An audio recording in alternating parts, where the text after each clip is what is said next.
I was already doing the work. The degree kind of tightened everything together. Knowledge is already there. I think there's plenty of knowledge out there.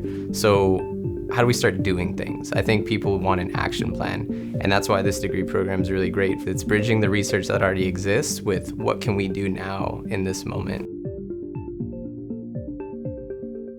Seeing what young people are doing now, seeing what even folks in my generation, even the generation before me, and seeing this sort of intergenerational dialogue and even clash that exists, you kind of get this really awesome mix in this degree program because you are trying to bridge those gaps. You know, there's a higher education institution, there's a K through 12 institution, there's a bunch of nonprofits and for-profits in a community, and they all sort of do these things in their own silos. But how do we connect all those things together to just build better, stronger, more vibrant and thriving communities, and not just have people sort of managing the symptoms?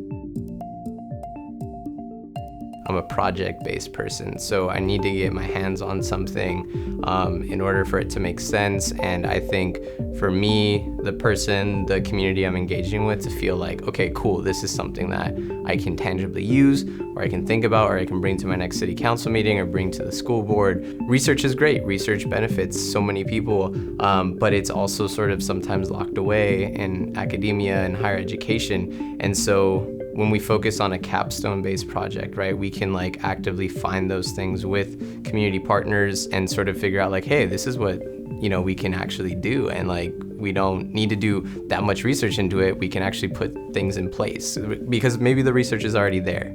And so what are you gonna say or do that's gonna build upon that? And that's why I think this degree program is really special, because it gives you that opportunity to identify this is what's missing and this is what's going on, and how can I be a sort of bridge or a connection and start to build.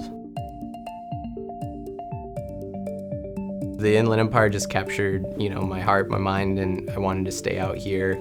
And so after Pitzer, I was offered a job to be a community fellow in the Pitzer Ontario program, and now the Pitzer Ontario program is called the CASA Pitzer program. CASA standing for Critical Action Social Advocacy, and I was able to manage that program for the last 3 years. And in that, I got to meet an amazing cohort and community of folks that are doing amazing work out here. And now I'm the director of outreach and training for the Youth Mentoring Action Network, and very excited to start that position and just continue doing good work.